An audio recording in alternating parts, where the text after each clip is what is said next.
All right, let's pray real quick. Heavenly Father, thank you, Lord, so much for gathering us here, bringing everybody here today. Although we're missing a lot of people, Lord, I still know you desire to bless everybody here and those who couldn't make it. So I just pray you open up all of our hearts so that we may hear from you today. Fill me with your spirit so I can be used by you to relay this important topic of ministry. Thank you and pray these things in Jesus' name. Amen. All right, let me turn this down a little bit. Test, 1, 2. Okay. Whoa. Test 1, 2. Okay, that's better. All right, so guys, today, what I wanted to share with you guys is about ministry, okay? And I know that can be like, okay, I don't want to be a pastor, but I want to give you guys the reasons why I went into ministry. It might not be what you think, but what motivated me to do so wasn't the stuff about the gospel. It wasn't like I came to this place where I was like, oh my gosh, Jesus died for me. I'm going to heaven, and that wasn't my initial motivation to want to be a pastor. Actually, I grew up in the church my entire life. I didn't want to be a pastor. My dad told me, you're going to be a pastor. My dad told me that when my mom was pregnant with me, that he prayed to God. He made a deal with God that if I was a boy, that he would give my life to the church. And that's why he named me Samuel. If you know the story of Samuel in the Bible, Samuel's mom, Hannah,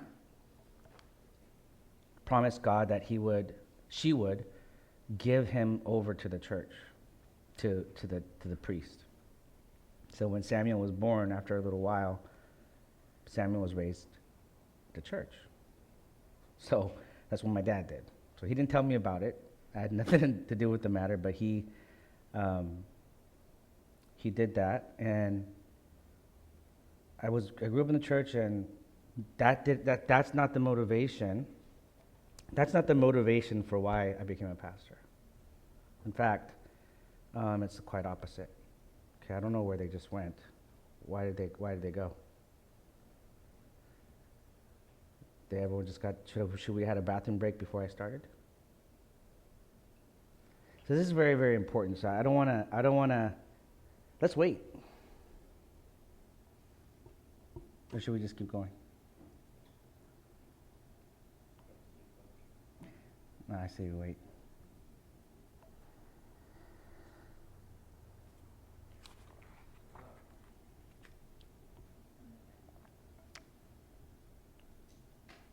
Huh.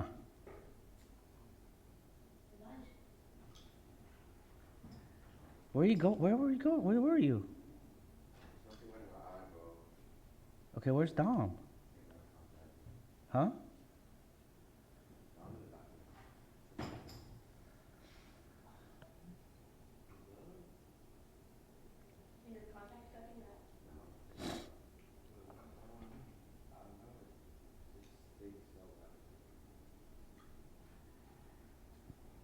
Come on, sit down. And anyone else need to use the bathroom? Okay, it's not going to be long. Okay?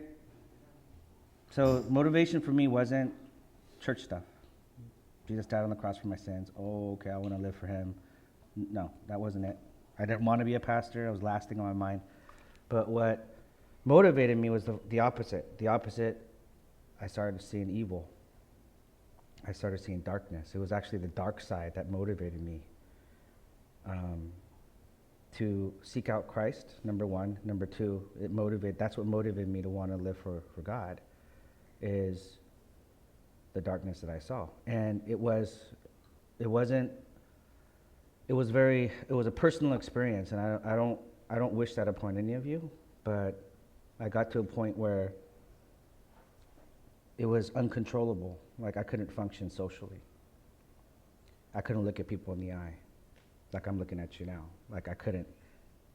I was paranoid. I didn't know it at the time, but I was afflicted by forces of darkness. that I didn't have an explanation for. So that's what actually, like, I was like, what the heck's going on here? I realized spiritual darkness first before I experienced spiritual light. But I went to church my entire life. So that was my motivation. So where does it come from? Like, this is where my head went. Like, what is this? What am I experiencing? Why am I so oppressed? Why can't I control my emotions and my thoughts? I had no control, man. I had no more control. I was a bad moment away from being locked up, from dying, being killed, doing something stupid. I was so close. In fact, it took me, I was arrested, I was charged, but then the DA rejected my case. So I should be a felon right now, but he dropped the case. Like, I was this close. Even that didn't fully wake me up. But that was kind of like my journey. When I started experiencing that, I was like, whoa, wait, what the hell's going on? What's going on right now? Things were at work that I didn't understand. And that's when I went to church. And I started figuring it out through the word. But this is something I want you guys to watch real quick. So we've been learning about spiritual beings in the Bible, and I still have a lot of questions about the bad ones. Well, great. Let's talk about the Satan and demons in the story of the Bible. So let's start in the beginning. In Genesis 1, God creates a beautiful, ordered reality out of darkness and disorder so that light can flourish. He appoints humans as his representatives to rule over all of it, and 7 times God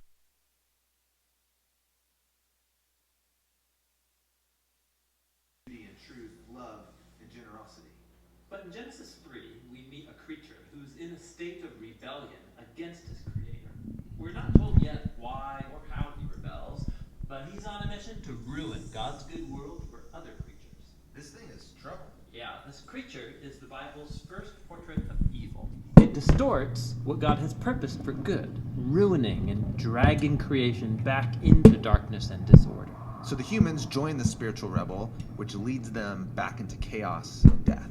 And from this point on, the human rebellion is interwoven with a spiritual rebellion. And the biblical story shows how this happens over and over again. Okay, but wait. We're getting all this from a slithering snake? Well, there are clues in the story that it's more than just a snake. Remember, Eden is a high place where the earth and its creatures overlap with heaven and its creatures. So this snake could be a spiritual being. Well, Genesis 3 points in that direction, and then later biblical authors fill in the picture. Like when the prophet Isaiah has a vision of God's heavenly throne room, he's surrounded and being praised by the spiritual beings. Yeah, these are the cherubim around God's throne. But when Isaiah sees these creatures, he describes them as seraphim, which in Hebrew means snake. Ah, so the snake is like a former staff member in God's throne room. So why is he talking to the humans? Well, the prophet Ezekiel understood this figure as a spiritual rebel who didn't want to live under God's wisdom and authority. He wanted to be God. All right, that's the same temptation the snake puts before Adam and Eve. Exactly. He says they could rule the world like God, but by their own wisdom. So they're all kicked out of the garden. Yeah, God says this rebel will now crawl on its belly. Where does it go after this? Well, the biblical authors offer subtle clues where this being is at work behind the scenes, animating division and hatred between humans. They also use a variety of images to describe this being. It's a snake, or a sea dragon, or a dark desert creature, or the king of death in the grave. He's also given many titles, like Tempter, or the Evil One, or the Devil, which in Greek means the slanderer. But his name is Satan, right? Actually, no. Satan is not a name. It's another one of these titles, which is why in Hebrew it has the word the in front of it. The Satan means the adversary, because he isn't for anything, rather he's anti-everything, working through lies to drag us back into darkness and disorder. That's intense. Now, what about these other spiritual rebels in the Bible called demons? What are they all about? Okay, so remember the concept of God's heavenly staff team, the divine council, or the sons of God. In the Hebrew scriptures, we're told that some of these rebelled too. When did that happen? Multiple times, actually. After the snake comes the rebellion of the sons of God in Genesis 6. We're told that they have sex with women who then give birth to violent warrior giants. Oh, right, the Nephilim. These are probably the strangest characters in the whole Bible. Well, strange from your point of view, but ancient readers knew exactly what was going on. The ancient kingdoms around Israel claimed to be founded and protected by giant warrior kings who were part human, part god, and filled with divine wisdom. Ah, I see. So the biblical authors are saying, hey, those warrior kings, they shouldn't be honored. Right. In this story, they're portrayed as human rebels who are captive to spiritual evil, spreading their violence in God's good world. Yeah, and one of those kings in Genesis 10 goes on to build the city of Babylon. Yes, Nimrod, whose name sounds like the Hebrew word for rebel. And his kingdom leads to the next rebellion, where humans exalt themselves in Babylon. But God scatters that rebellion. And when Moses in Deuteronomy looks back at that story, he says that's the moment when God handed over the nations to worship the rebel host of heaven, the gods of money, sex, and military power. Moses is the first one to call them demons, that is, lesser spiritual beings. So demons are spiritual forces at work behind corrupt human power structures. Yes, but in the Bible they also work on the personal level, animating and exploiting humanity's greed and selfishness, as well as the weakness of our mortal bodies. In the Bible, spiritual evil is at work in anything that drags God's good creation back into chaos, darkness, and death. So this is why when Jesus arrives on the scene, he said his primary enemy is not human. Right. Jesus and his first followers viewed all the pain and suffering in God's good world as a sign of its captivity to death and spiritual evil. But they didn't think this was the end of the story. Right. Jesus knew that the only way out of this cosmic ruin is to overcome evil and death itself, even if it costs him everything.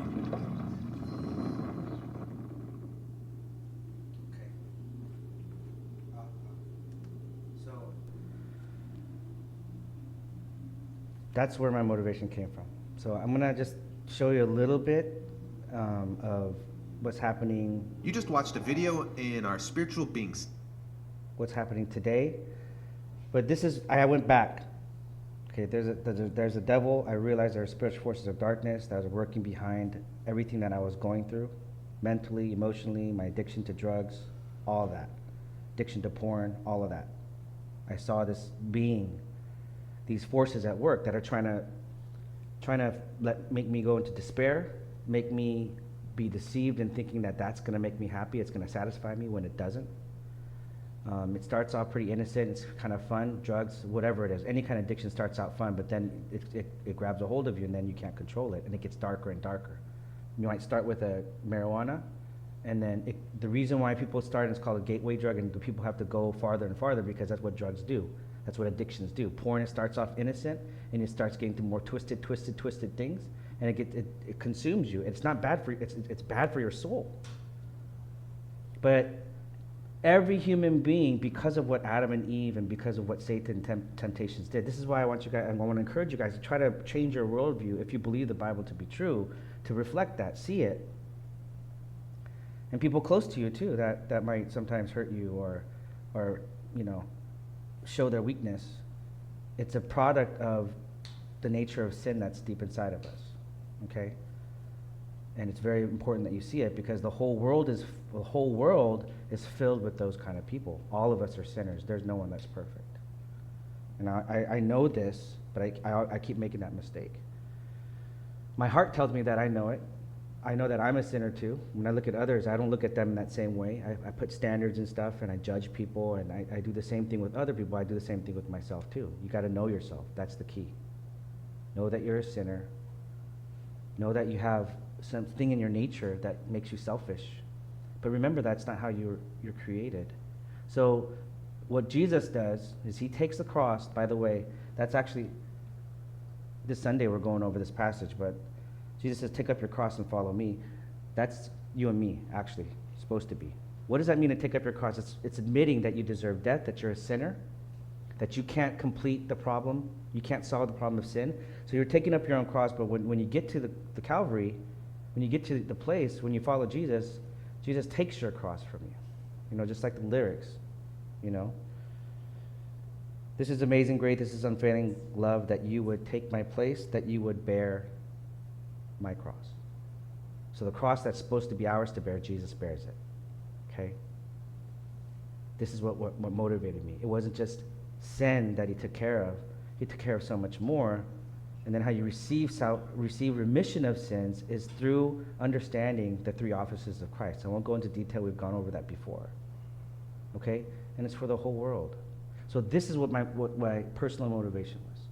I knew that there was darkness. I didn't see it before. I thought it was just come on. There's no Satan. There's no demons. That's just figment of my imagination, you know. Black angel, white angel, you know, the imagery of like cartoons that depict, you know, that just being in your head. That's what I thought. But I started to realize it's not true, that there's a spiritual dark force in world, and it's impacting the world. Let's read this together. Ready to go? Principalities, against powers, against the rulers of the darkness of this world, against spiritual wickedness in the high places. Other translations say spiritual forces of darkness. So this was my motivation to become a pastor. So in this sense, guys, you don't have to be a pastor to see this. You don't have to be a pastor to know this. It should, and I hope that through this time that you guys open your eyes to it. Because what's depicted in media, what's depicted in Hollywood is you see, you know, some people like horror movies. I don't, but it's trying to desensitize you to the reality. It's just in movies. That's not real. And they just expose you to it to make you think that, no, that's just in the movies. Have you seen like Conjuring? Right? Conjuring, Exorcist. No, you don't like those? Yeah, I don't like it either, but some people do. But that's the world's efforts, okay? That's the world's efforts to kind of desensitize you to it. Like, oh, that's just in the movies. And it's clear to me, like I told you before, what motivated me to become a pastor, what motivated me to really strengthen my faith was the presence of evil. Personally, and then I started seeing it, and I was like, oh my God. And then after I got liberated from addictions, I was looking at my friends, and a lot of my friends right now are still, they're definitely smoking, they're getting high for sure, 100%. They're doing other stuff too, but they're not all there. It's not just that they're not all there mentally and emotionally, they're being afflicted by spiritual forces of darkness. Okay? You guys think it's in your imagination, but I'm going to show you pictures, okay? Anyone know what this is? It's fentanyl. That's one form of fentanyl. It looks like candy, doesn't it? Right? It does look like candy, right? But this candy, this drug, have you ever seen? So this is I'm going to show you this short clip. This is Kensington in Philadelphia. It's one of the, and it's growing. People in the States, it's growing. In Europe, it's everywhere. But it's called an open-air drug market. In other words, you can get drugs in this city, in this place in Philadelphia, city of brotherly love, actually supposed to be. The police don't enforce this. They actually hand out clean syringes. That's why it's called an open-air drug market. It's like going to farmer's market and just picking up drugs. And they get it on the street, and in Kensington, if we were there, and actually there's places like this in Skid Row too, just like 15 miles from us, okay? This is what's happening there. And I want to show you something. This is not a movie. It's not actors. This is actual people zombied out off fentanyl.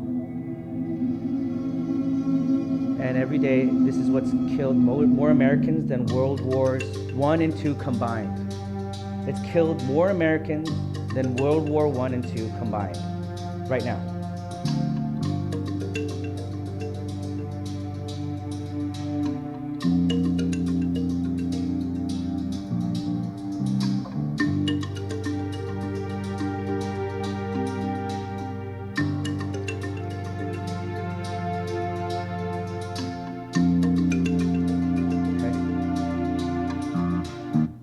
Sorry to show you that, but I just want to show you the reality. This is the rate, and by age, this is the rate of rate of depression. Okay. So in every group it's rising, but even like young people, old people, it doesn't matter. 63% rise from ages 12 to 17, the rate of depression. Not just, oh, I'm sad. I'm talking about clinical depression, that it disables you. A lot of people that are clinically depressed suffer from anxiety attacks. I don't know if you guys have ever experienced that. I have before. I didn't know what it was then, but I believe it's connected to, if not partially, but mainly because of spiritual forces of darkness that use certain things to cripple people. Okay? This is the rate of suicide. Okay, this blue line, oh shoot, this blue line right here, this is an age group, okay? It used to be very low. Like people in their 20s, they weren't committing suicide. People in their 20s like, I'm alive. I'm YOLO, I'm not gonna die. What are you talking about? Okay? But as time has progressed, and right here you see a big drop in it, and then a kick back up again. But you see that the highest group now that's committing suicide is ages from 20 to 29. Okay? Does that make sense? So what's going on? It's always been there, but now what you guys see on TV, the media, is projecting something that's always been there, but now they're not scared anymore.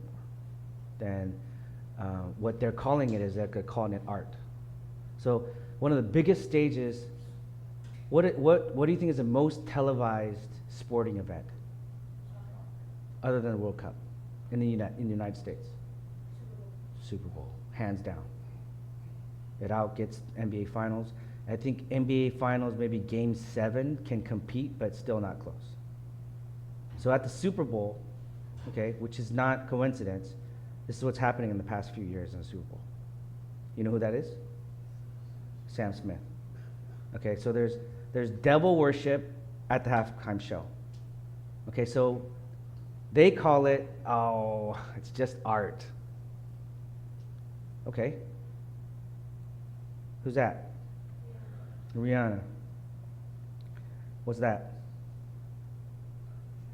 That's the all-seeing eye. JC does it. She does it. I'm not gonna name the all other people do that. This is a symbolism of Satanism and Satan worship. It's an homage. It's paying homage.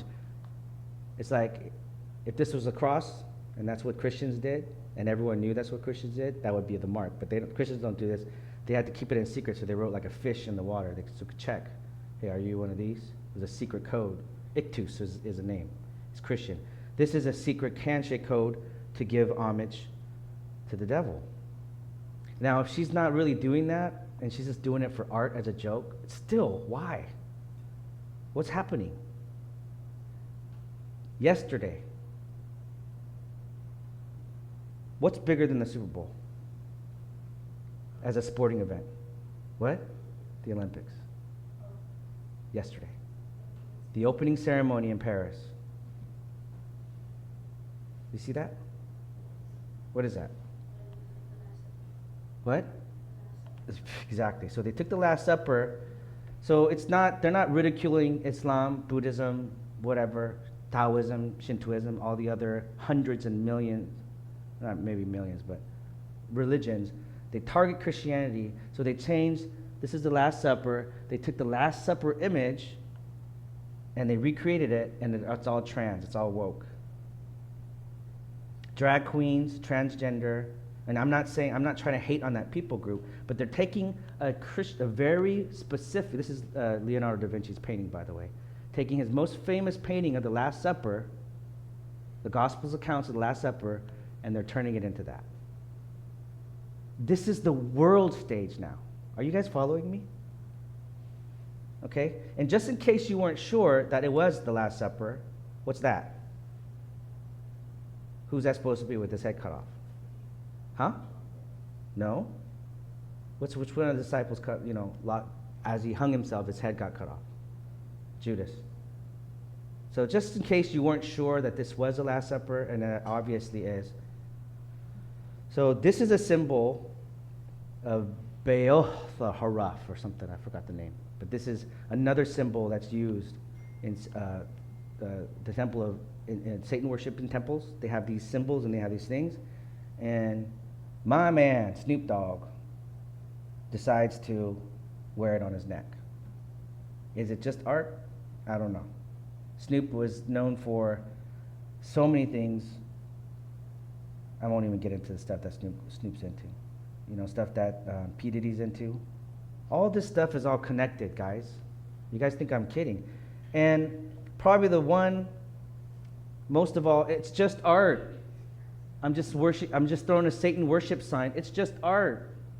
That's what they're saying. Okay, this is Eminem's new album. He's got it literally on in front of his face. Okay? And this is the titles of his tracks. Evil, Lucifer, Antichrist. Okay? The bad one. I'm going to give him the benefit of the doubt. I'm going to listen to some of these tracks and see what it's about. Read the lyrics at least. But I heard some of the lyrics and it was like, what? He's like dropping F-bombs and saying to blind people, handicapped people, deaf people, like, what? What are you talking about? What are you on right now? F them. What? Okay, that's just straight evil. If you want to deny it, you can stay and deny it, but this is what also is happening. Okay? This is not a man. No, why would you, mankind wouldn't devise this. It would be like shooting yourself in the foot.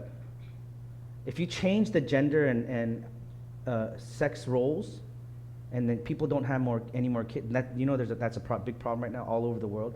People aren't having kids anymore. Like we're gonna go extinct. And a lot of reason why people aren't having kids is because the abortion rate has flown off the roof. People are having sex and getting pregnant and then just killing before it gets out to be a baby. Abortion's on the rise, people aren't getting married, and now they're changing sexes. You know, male and male get together, you can't have a baby. Female and female, you get together, you can't have a baby. You cut off your thing, you go transgender, you can't have a baby. If a girl takes out her uterus and puts another thing in, you can't have a baby. It's a strategy. And you don't think this is real? Who's this? Leah Thompson. She's broken almost every woman's swimming record. She's not a woman. If you see him standing next to a woman, you're going to be like, what the it's insanity. Oh, no, Pastor, you're narrow-minded. Come on, it's a brave new world. No, dude, you can't change biology. These are other examples. These are men competing in women's sports, taking hormones, growing titties. Doesn't make you a man. I mean, it doesn't make you a woman. This is crazy. Look at this. Is that a woman? You can't tell? Check this out. That girl, that lady, that looks like a woman, like an older, that looks like maybe my aunt or something.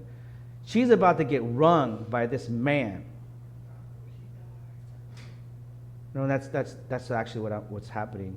Is there's a lot of injuries now. Check this out. Have you seen this one? It's a biological man spiking a ball on this girl's head, and now she can't play volleyball anymore. Her career's done. Check it out.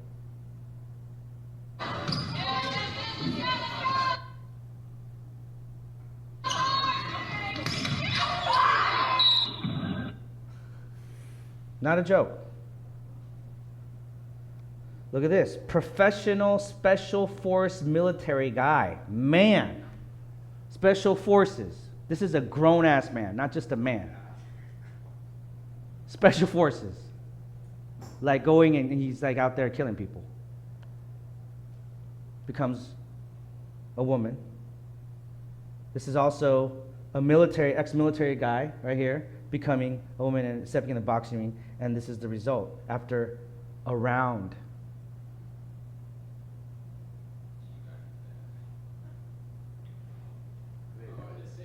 I want you to show you this. Watch this. This is another picture. This is MMA, very famous man in the ring with a woman. Okay?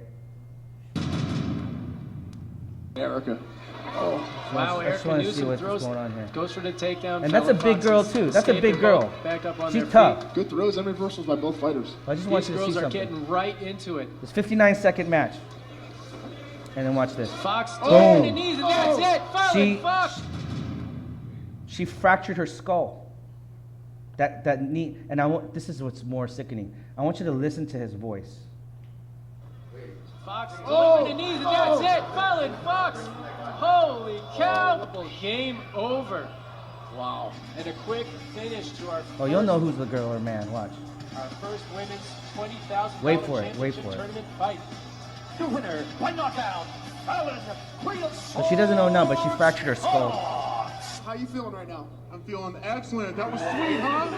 Did you like that? Yeah! And I want to tell everyone else, I'm coming in this tournament. Every woman in this tournament better look out. I'm freaking coming. Where is the actual outrage, the righteous indignation? This is the worst part of it, guys. Those are grown adults making a decision to do this. What's happening now, these are all boys. These are all boys transitioning. No, guys, it's not a funny thing. That's the only thing we can do about it, because it's so crazy that it's funny.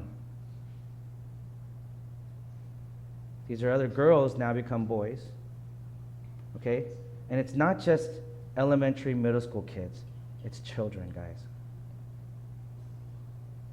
Children enabled by parents to do something that they cannot take back. You start the hormone treatment, and then teenagers that started when they were young. This is one of the youngest. She was 17, I think. And now she was the standard. She was the standard, and now it's younger. She was the first teenager to go through the whole surgery change. So she doesn't have a penis anymore. He doesn't have a penis anymore. Okay? And I won't even get into the gory details of what they have to do and the results of that. But this is all funded. There's no money in it. No one's making money. But it's being supported. The agenda is being pushed by the people that have the most money in the world. Okay? Anyone know who this is? Huh? He's the second richest man in the world. Who's number one? Elon Musk. So Jeff Bezos, while all this is going on in the background with our youth, okay, he spends his money. You know what, this picture was taken very recently. You know what this picture is? He just returned from space. So Elon's making rockets. He's making rockets. He goes up to space, and this is after he touched down. The people with the most money in the world, what do they want the most? No, that they've already got that. They don't need fame. They don't want recognition. They got money. What do they want? No, they have money. They think that's happiness. No, purpose, pleasure, all that. What's the top of their list? If you had all the money in the world and you didn't believe in God, what would be the top thing on your list to do? Or try to do? Chill? No. They didn't get there just by chilling. They worked their ass off, and they cut down a lot of people. It's a cutthroat world out there. They had to step on a lot of people. They had to push a lot of people down to get theirs. Huh? What do they want? Come on, think about it. Think it through.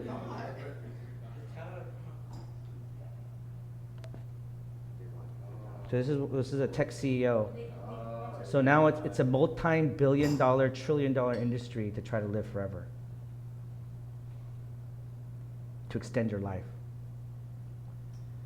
Even technologies of trying to put them on data and transfer that data into another brain, into another body.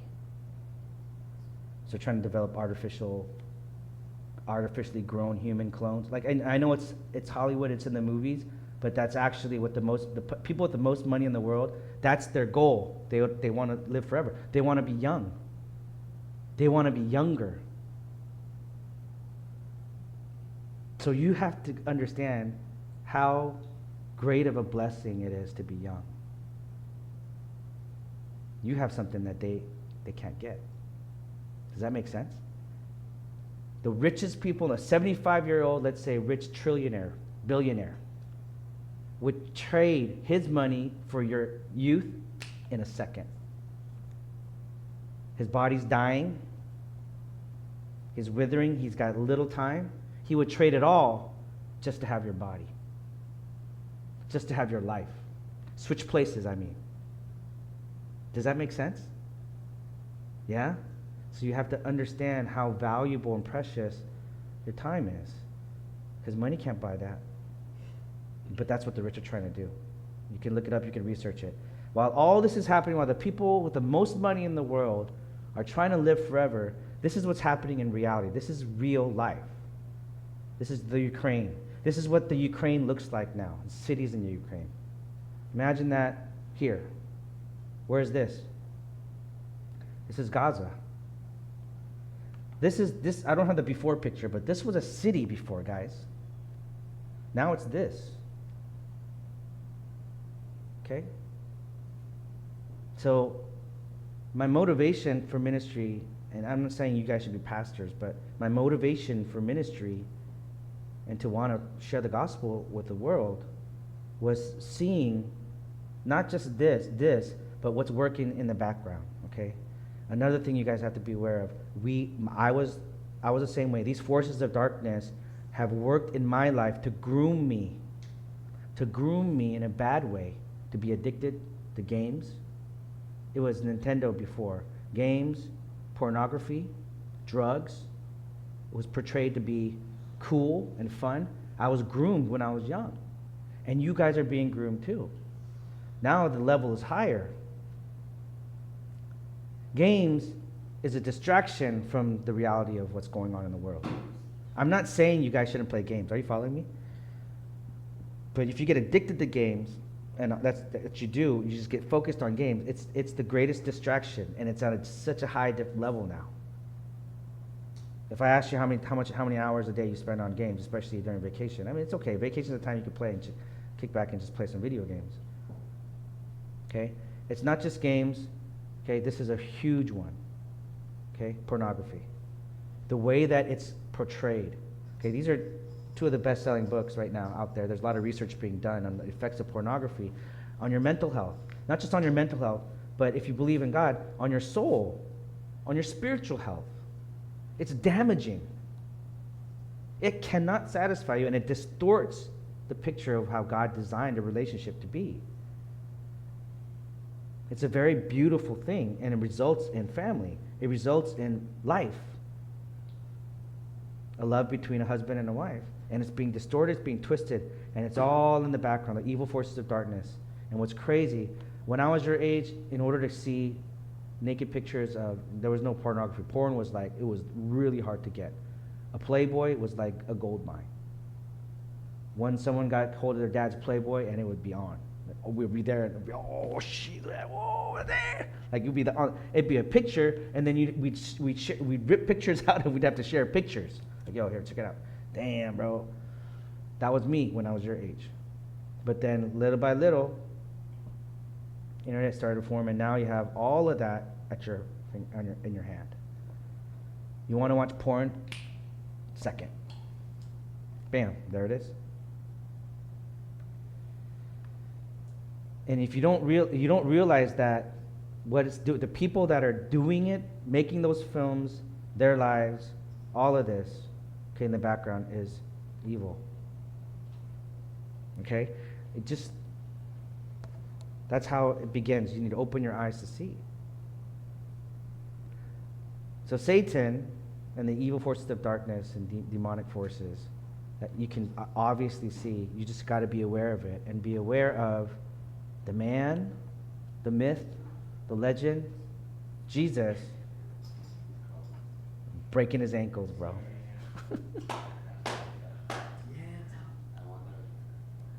and crushing his head. Okay? Guys, that's my motivation. Because I believe in forces of darkness. I believe Jesus took my cross. It's not just to forgive me of my sins, but he took the cross to destroy Satan's work.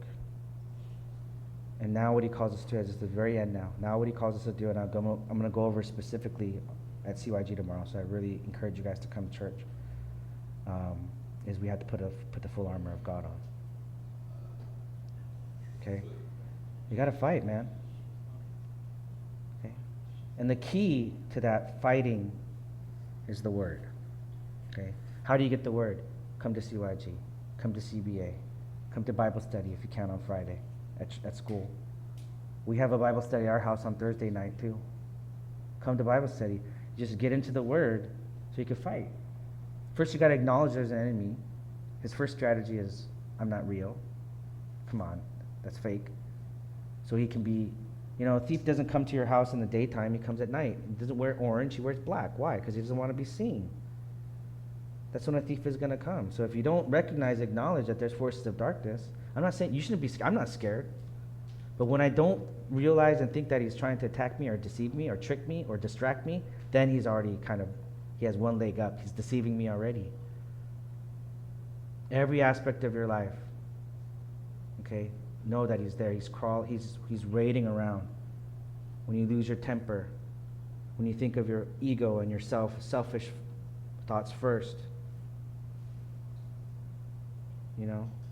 he uses that. Okay, so I bless you guys in Jesus' name that hopefully understand what my motivation of being a pastor.